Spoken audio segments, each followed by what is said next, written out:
From New York Times, I'm Michael Barbaro. This is The Daily.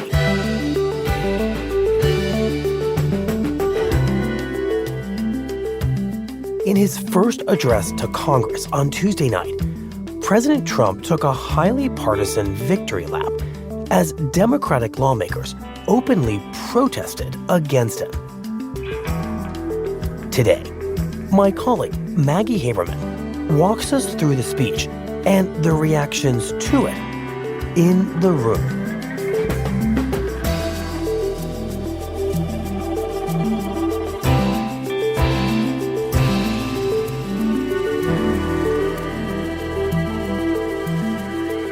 It's Wednesday, March 5th.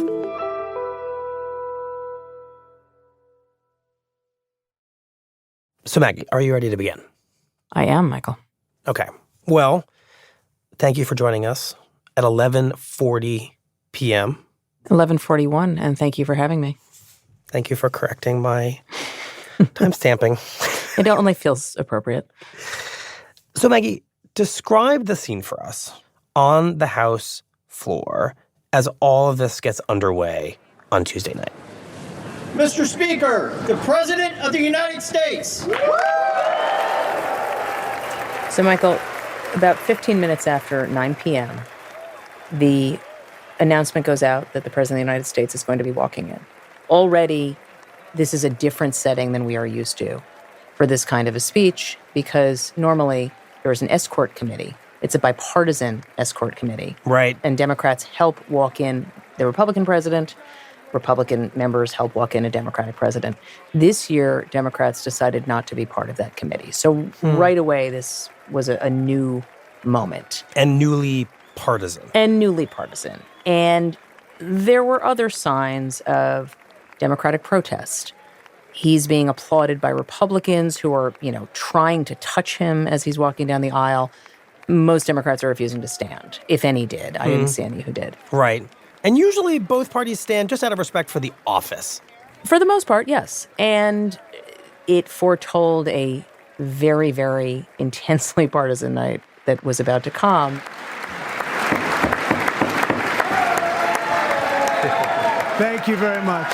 Thank you very much. It's a great honor. Thank you very much. Speaker Johnson. Trump reaches the lectern, and then he starts to speak. Members of the United States Congress, thank you very much. And to my fellow citizens, America is back.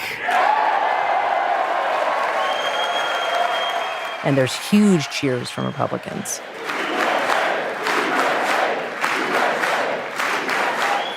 And Trump relives his election victory. The presidential election of November 5th was a mandate like has not been seen in many decades. We won all 7 swing states, giving us an electoral college victory of 312 votes. He claims falsely that his popular vote win was by a large margin. It was not. There was nothing historic about it, other than that it happened.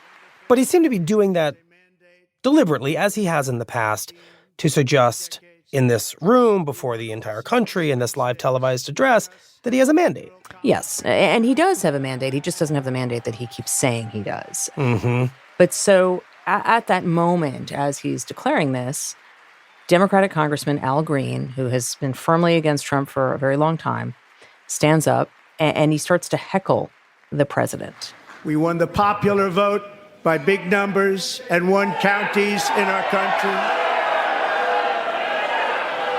And heckling is not as unusual as it once was for this kind of important speech, but Green seemed to go further than your average heckler.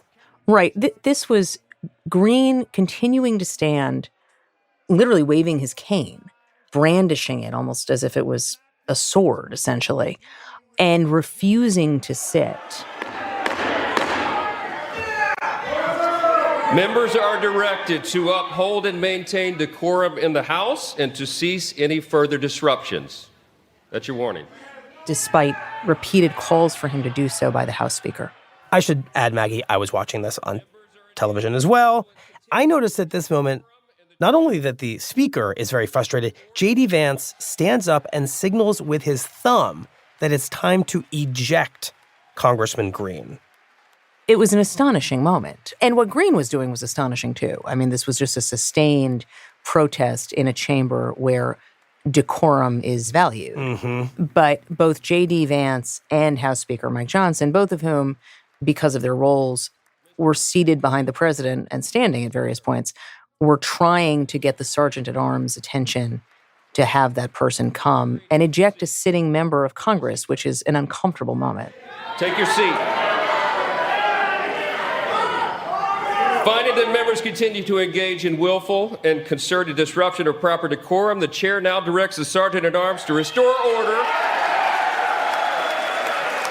Which is exactly what ends up happening.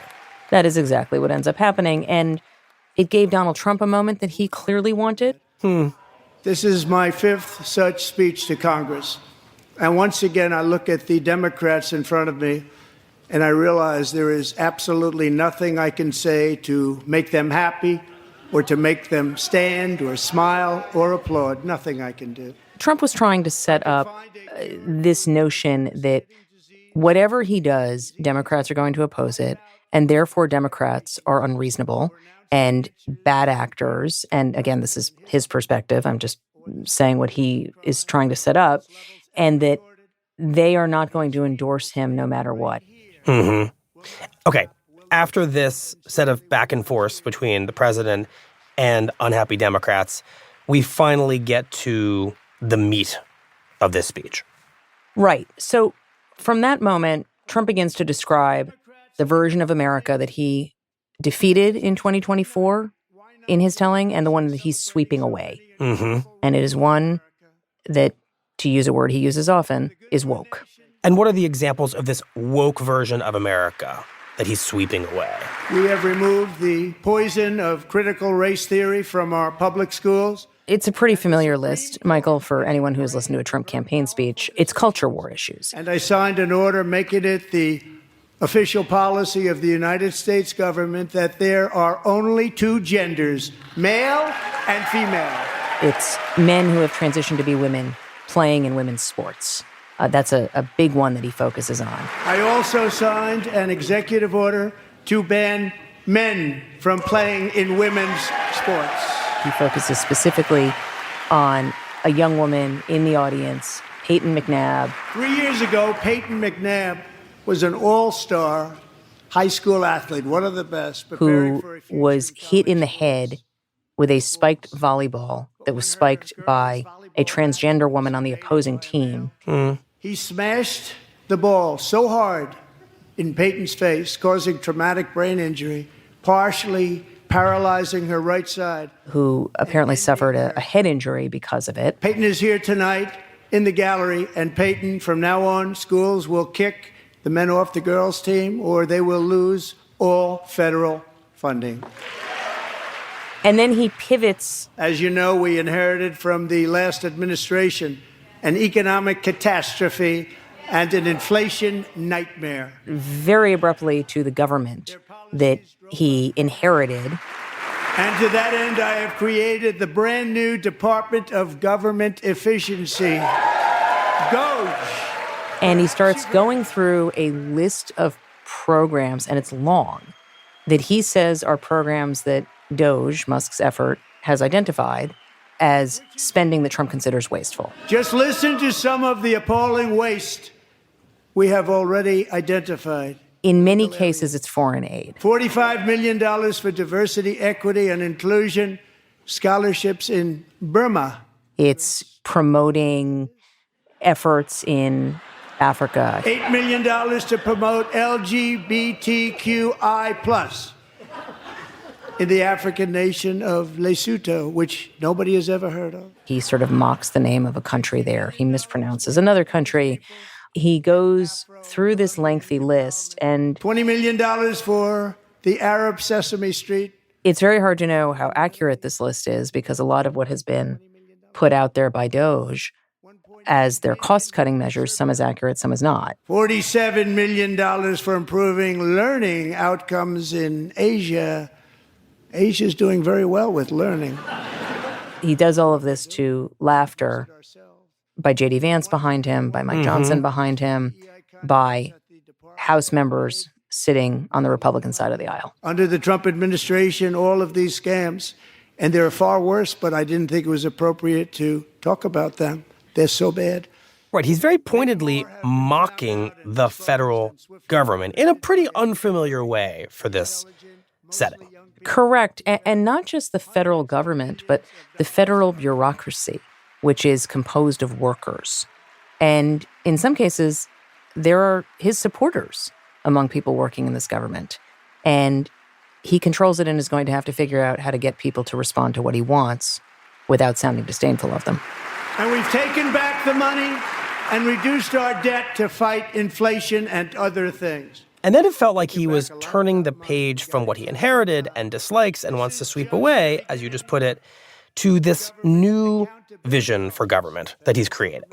That's right. And the neon sign blinking for that new government is tariffs. If you don't make your product in America, however, under the Trump administration, you will pay a tariff, and in some cases, a rather large one. He imposed major tariffs on goods from Mexico and goods from Canada. Right. These were tariffs he announced just hours before this speech. Yeah, that's right. Less than 24 hours before the speech started. And he makes clear that he's not only doing those tariffs, but that come the beginning of April. This system is not fair to the United States and never was. And so on April 2nd, there's going to be tariffs essentially around the globe in the form of reciprocal tariffs. April 2nd, reciprocal tariffs kick in. And whatever they tariff us, other countries, we will tariff them. That's reciprocal, back and forth. Whatever they tax us, we will tax them. Which may inevitably increase costs for U.S. consumers. That's right. And he goes specifically to talking about the agriculture community. Our new trade policy will also be great for the American farmer. I love the farmer. So he describes himself as loving America's farmers. Who will now be selling into our home market, the USA, because nobody is going to be able to compete with you. But that group of people are really concerned about the tariffs that are coming. And Trump does acknowledge that there might be, quote, a little bit of an adjustment period. It may be a little bit of an adjustment period as these tariffs go into place. He's acknowledging these tariffs are going to hurt American farmers. That's not his normal mode, to admit that tariffs might make someone miserable. But he's doing so because he knows this group of Americans voted for him in large numbers. Yes, and he, Michael, I think truly believes that it will be short term. Our farmers are going to have a field day right now. So to our farmers, have a lot of fun. I love you too. He is a huge believer in tariffs. He doesn't just see it as a tool. He sees it as a money-making device for the country. And he believes, correctly or not, that the markets will correct and that things will ultimately be okay. But if we truly care about protecting Americans' children, no step is more crucial than securing America's borders.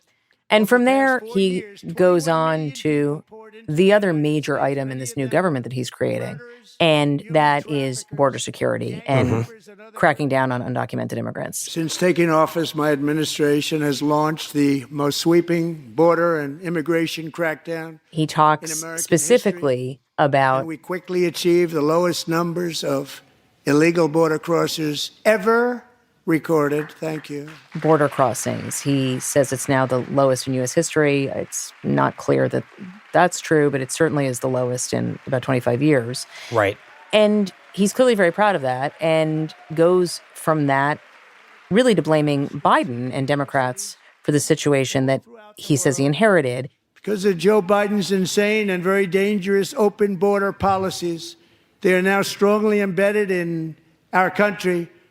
But we are getting them out and getting them out fast. And he talks about how Biden and Democratic lawmakers had talked about a new border bill, and that is true, they did talk about it, and they didn't get one done, and he says that it turns out The media and our friends in the Democrat Party kept saying we needed new legislation, we must have legislation to secure the border.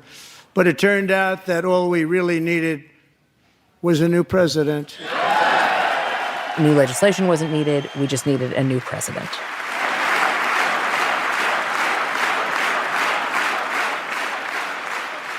Right. He's saying, I am the reason border crossings went down. We didn't need anything to go through Congress. And the reason that felt significant is that one of the questions, I think, I'm going to suspect you agree, that hovered over this speech before it even started was how this group of lawmakers was going to relate to a president who, since taking office, has consistently circumvented them, right? He has been shutting down agencies that Congress funds. He's been freezing federal spending that Congress has appropriated. And what struck me about this particular moment is you have the president saying to members of Congress, I didn't even need you or want you to get anything done on the border. I did it on my own. And they're cheering. So in a sense, they're cheering their own powerlessness. And that was striking. That's true. And Trump has done so much by executive action. And that has meant just doing end runs around Congress, including taking actions that he is required legally to notify Congress about. Right. And he's not doing it. And instead of objecting, you are just seeing these House members cheering him on. We really don't get these living, breathing moments where you're not just reminded that the members of the House and Senate in the Republican Party are neutered, but they are endorsing the fact that they are neutered. Right. And are basically bowing to Trump. Even as he takes away their power. Even as he takes away their power. Correct.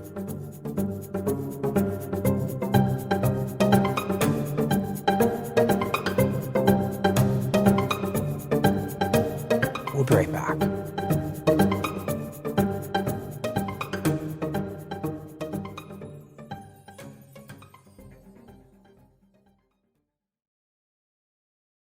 Maggie, eventually Trump turns from talking about domestic accomplishments to his vision for foreign policy, which is, as we've talked about with you on the show in the past, this unusual combination of America first and America the imperialist.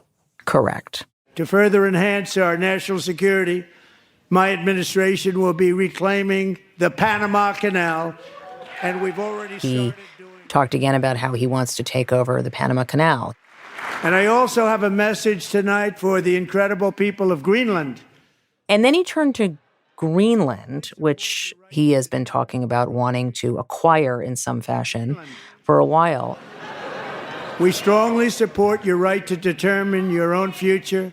And when he first started talking about Greenland, he actually sounded less bellicose and firm than he has in the past. And if you choose, we welcome you into the United States of America. We need Greenland for national security and even international security, and we're working. He talked about wanting them to join the U.S. as if it was a choice, whereas in the past it's generally been, I'm going to get you. Right, perhaps even by military force. Right. But then he got to that point eventually anyway in the speech. And after going from sort of an invitation, it went to something much more declarative. Mm-hmm. And I think we're going to get it. One way or the other, we're going to get it. And from there, he pivots to what was essentially the biggest subject of the past week as it relates to him, which is Russia and Ukraine. That's right. And I'm also working tirelessly to end the savage conflict in Ukraine. he starts out by saying he's working tirelessly to end this fight. And he looks over at the Democrats sitting in their section in the House chamber. He clearly believed that he was going to get some cheers for saying that he wanted to end the war. Did not. Did not. And then eyeballs the Democrats.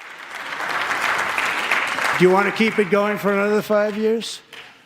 Yeah, you would say Pocahontas says yes. And then singles out Elizabeth Warren, who he consistently mocks as Pocahontas because she previously had claimed that she had Native American heritage. And he goes from that, sort of making fun of the Democrats, to being fairly conciliatory about President Zelensky of Ukraine. Earlier today, I received an important letter from President Zelensky of Ukraine. He says he got a letter from Zelensky. I'm not actually clear that he got a letter or that he got a tweet, but either way, he's reading from a piece of paper. And nobody wants peace more than the Ukrainians, he said. My team and I stand ready to work under President Trump's strong leadership to get a peace that lasts. We do really value how much America has done to help Ukraine maintain its sovereignty and independence. It says that Ukraine is ready to come to the negotiating table as soon as possible to bring lasting peace closer. And it's notable because Trump had this extraordinary, unprecedented Blowout. beatdown of Zelensky by Trump and J.D. Vance in the Oval Office on Friday, and then halting the aid on Monday. Right, to Ukraine from the U.S. Correct. And then getting a little bit of a concession from Zelensky on Tuesday. And that seemed to be enough for Trump to say, okay, we can go back to the table. And Trump clearly wants people to believe that when he makes a threat, he means it. So he turned off the aid, and the point seems to have been received by Zelensky, and we'll see where it goes. So what Trump does in this section of the speech you're saying is he's saying to both Zelensky and the world, see, my stick-based approach, my hammer Zelensky approach worked. And so now I will resume negotiations with him.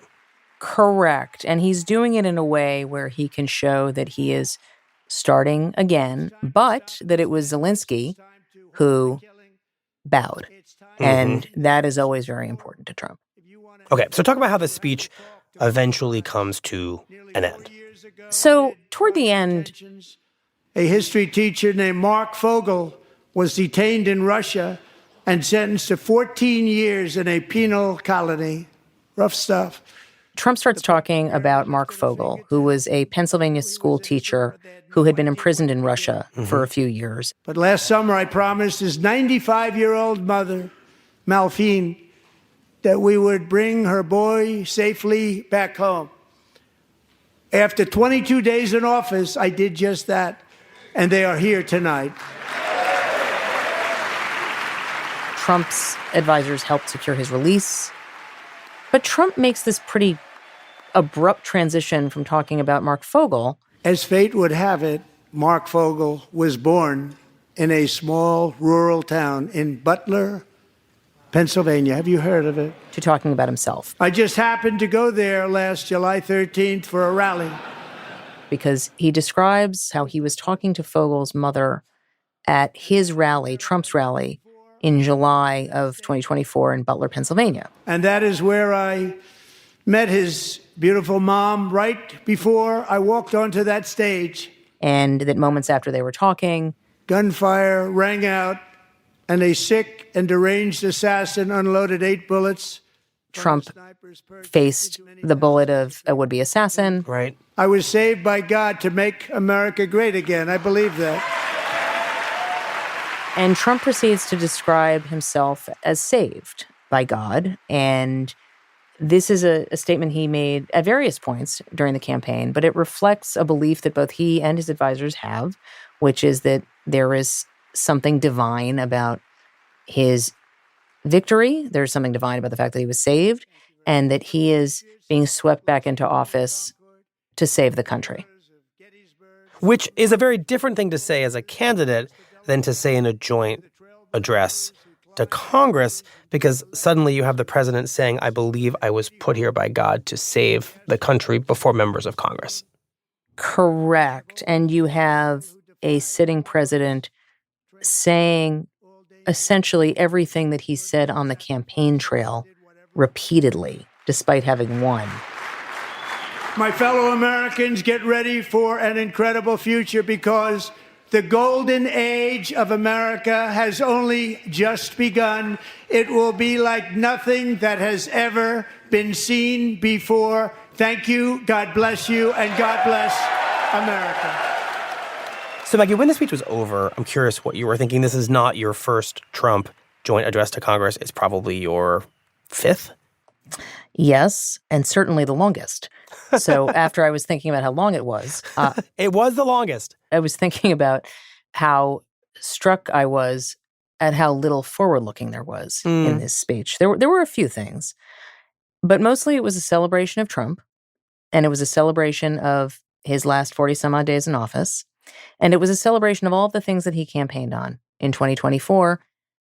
But what that translates to for the rest of a presidency, let alone the rest of this year, was not answered in this speech.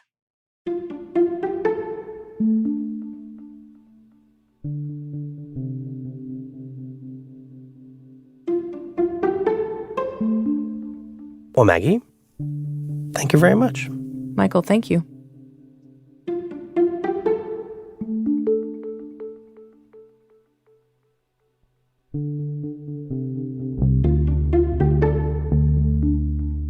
On Tuesday night, in the Democratic response to Trump's speech, Senator Alyssa Slotkin of Michigan directly addressed demoralized members of her party.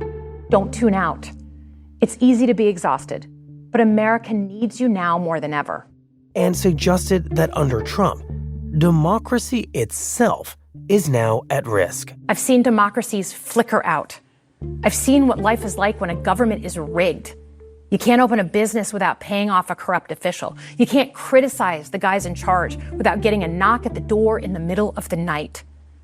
So as much as we need to make our government more responsive to our lives today, don't for one moment fool yourself that democracy isn't precious and worth saving.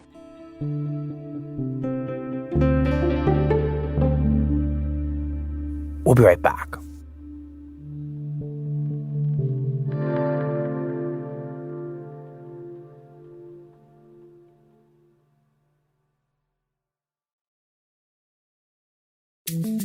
Here's what else you need to know today. The Times reports that as part of President Trump's sweeping campaign of cost-cutting, the Internal Revenue Service is preparing to eliminate as much as 50% of its staff. Experts say that such a major reduction in staffing could jeopardize the ability of the IRS to complete its basic mission of collecting taxes. And a Supreme Court ruling on Tuesday further restricted the ability of the Environmental Protection Agency to regulate pollution. The question before the court in the case was whether, under the Clean Water Act, the EPA could penalize the city of San Francisco for violating policies on the release of wastewater into the Pacific Ocean. City officials argued that the EPA rules were so vague that it was impossible to know when the city had violated them, a claim that the Supreme Court justices endorsed as they struck down the EPA's rules.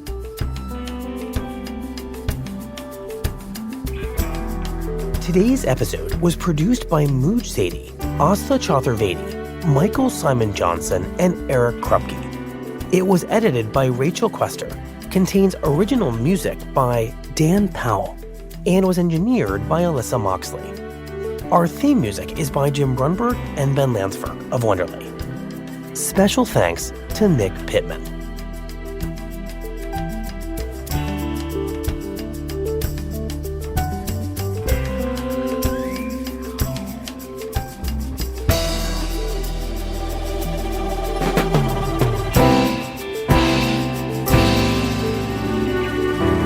That's it for the Daily. I'm Michael Barbaro.